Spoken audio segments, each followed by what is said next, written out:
Svalbard is the northernmost continuously inhabited place on the planet. Yet despite its Arctic temperatures and rugged terrain, over 2,500 people make their home here. And if you want, you can make your home here too thanks to a unique treaty. But if Svalbard is so cold and inhospitable, why does anyone live there in the first place? Let's start by looking at the island's geography. Svalbard, an archipelago situated in the Arctic Ocean, is one of the most remote places on Earth. Lying halfway between mainland Norway and the literal North Pole, it spans a total area of about 61,000 square kilometers, with towering mountains, expansive glaciers, and deep fjords that cut into the coastline. There are few other places on the planet as intense as Svalbard. Overall, the archipelago consists of 9 main islands, with Spitsbergen being the largest and most significant. This island is home to the majority of its population and infrastructure because everywhere else is basically unlivable. Glaciers cover approximately 60% of Svalbard, with icy flows carving valleys and leaving behind striking moraines, the rocky remnants of glaciers, as they slowly retreat. Among these glaciers, Østfondet on Nordaustlandet is one of the largest ice caps in Europe.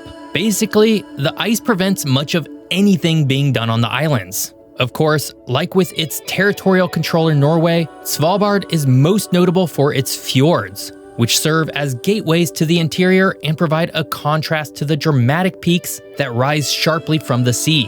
Isfjorden, one of the largest fjords, isn't just amazingly beautiful, but also a hub of human activity, hosting settlements like Longyearbyen. Besides fjords, Svalbard has mountains, many mountains. The highest peak, Newtontoppen, rises 1,717 meters, and its snow-covered slopes and jagged ridges dominate the skyline. Their geologic composition tells the story of shifting tectonic plates, volcanic activity, and periods of glaciation that have left their mark on the terrain.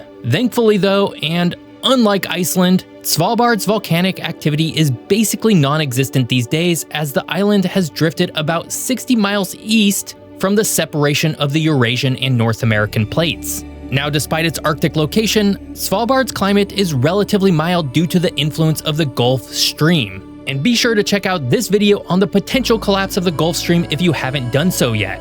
But this means that summers are cold, but not nearly as cold as you might expect, with average temperatures hovering just above freezing. In fact, Svalbard, like many other places on the planet, is getting warmer. On July 25th, 2020, a new record temperature of 21.7 degrees Celsius was recorded. That's similar to temperatures commonly seen in San Diego, California. That said, winters are very cold, very long, and very dark, so it's still quite extreme. So with all of these glaciers, mountains, fjords, and other extremes, what drew people to Svalbard in the first place? Unsurprisingly, the history of Svalbard is as dramatic as its landscape. While its physical geography paints a picture of incredible wilderness, the human history of Svalbard reveals how people have been continuously drawn to this remote frontier despite its harsh conditions. But first, let's go back to when Svalbard was first discovered by humans. The earliest recorded sighting of Svalbard dates back to 1596, when Dutch explorer Willem Barents stumbled upon the islands during a quest for the Northeast Sea Route that would connect Europe to East Asia. Upon discovery, he named the area Spitsbergen, meaning pointed mountains, which appropriately described the jagged peaks he encountered. That said, though Barents's expedition marked the archipelago's official entrance into recorded history, there is evidence that seafaring Pomor hunters from Russia may have visited Svalbard centuries earlier.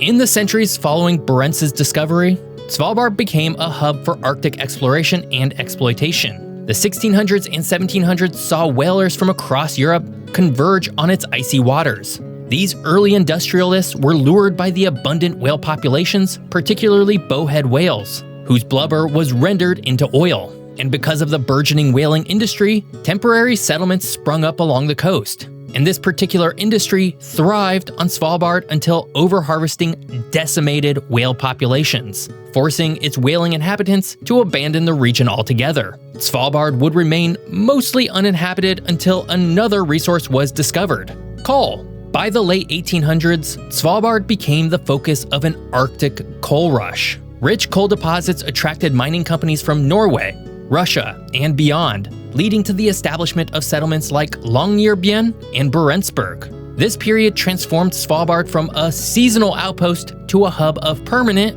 yet precarious, settlement shaped by the harsh Arctic environment. Of course, given its physical location, Svalbard also played a significant role in the age of Arctic exploration. By the late 1800s and early 1900s, expeditions launched from its shores to attempt to reach the North Pole. Explorers like Roald Amundsen and Umberto Nobile used the islands as staging grounds, capitalizing on their northern location. While exploration of the Arctic was never a primary population driver to Svalbard, it did heighten its global reputation and prominence as countries contested for more land all over the planet. All this came to a head when the fate of Svalbard would be determined in the early 1900s. After centuries of disputed territorial claims, the Svalbard Treaty of 1920 was signed, granting sovereignty to Norway, but allowing citizens of other signatory nations equal rights to exploit its natural resources. This agreement remains a cornerstone of Svalbard's unique political status and continues to influence its governance and international relations. Over hundreds of years, Svalbard has evolved from a dreary, icy island with no people on it to a dreary, icy island with several thousand people on it. So who actually chooses to live there and why? Svalbard is one of the most challenging places for year-round habitation, yet over 2,500 people call it home. Drawn by both opportunity and the Arctic's unique allure, residents from around the world form a diverse and intriguing community, unbound by any single nation. The largest settlement on Svalbard is Longyearbyen, the northernmost settlement in the entire world. Originally established as a coal mining outpost in the early 1900s, Longyearbyen has since transformed into a surprising hub for scientific research, tourism, and education. And to go with this economy, its population is remarkably international. Though Norwegian citizens do make up the majority, there are sizable communities from Thailand, Russia, Ukraine, and other countries. Of course, the one that stands out the most is the island's Thai community, which is second only to Norwegians as the largest ethnic group on the island. While there doesn't seem like there would be an obvious connection between the tropical Thailand and Arctic Svalbard, apparently many Thais first came to the island during the 1970s because it was one of the few places where Thai people could move to without a visa. And this leads to an interesting situation that Svalbard has. Almost anyone can live and work there if they so choose, regardless of their nationality. Though there are exceptions. This policy is a consequence of the Svalbard Treaty of 1920, which established the archipelago as a demilitarized and open territory under Norwegian sovereignty. The treaty allows citizens of its signatory countries equal rights to live, work, and exploit resources in Svalbard. Over time, this openness has made the islands a refuge not just for researchers and miners, but also for adventurers, entrepreneurs, and those seeking a fresh start in a place unlike any other. That said though, for countries that are not signatories of the Svalbard Treaty, such as Brazil, Mexico, or most of Africa, citizens cannot move and live in Svalbard. But this does mean that you, yes you, likely can live there if you so choose. But should you? Life in Svalbard is both rewarding and challenging. The Arctic environment defines daily existence, from the endless light of the midnight sun in summer to the perpetual darkness of the polar night in winter. Temperatures regularly plunge well below freezing, and the threat of avalanches and polar bear encounters adds an extra layer of complexity to living here. Despite this, residents have built a community that is surprisingly modern and vibrant. Longyearbyen boasts schools, a university center, shops, restaurants, and even a cultural scene with festivals, art exhibitions, and concerts bringing warmth to the long winters. And if you want to be even further from life in the big city of Longyearbyen, you can. Smaller settlements such as Barentsburg and Ny-Ålesund exist as remote places where you could potentially live if you so desire. Barentsburg is a Russian mining town with a distinct Soviet-era aesthetic, offering a glimpse into the region's cultural influences. Ny-Ålesund, meanwhile, is the world's northernmost permanent research settlement, attracting scientists from all over the globe who study everything from glaciology to atmospheric conditions.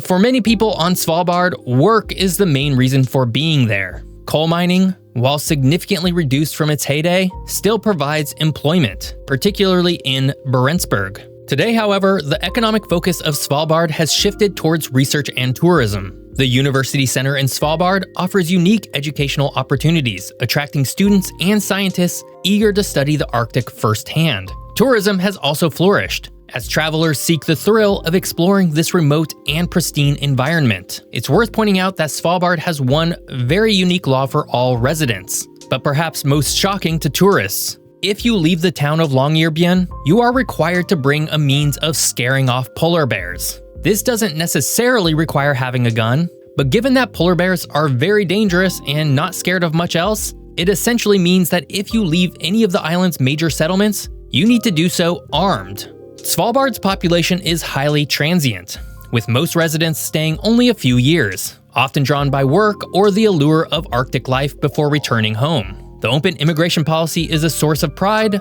but poses challenges. With no welfare system and only basic healthcare, residents must be truly self-sufficient, and those unable to support themselves must leave. This reality highlights the resilience needed to live in such a harsh environment. Finally, Svalbard is also grappling with the effects of climate change, which is occurring here at a rate more than twice the global average. Thawing permafrost, retreating glaciers, and rising temperatures threaten the very landscapes and ecosystems that define the region. For its residents, these changes are not just scientific observations, but lived realities, reshaping how they interact with their environment. Which leads to the final question of this video. Should you move to Svalbard? Realistically, no.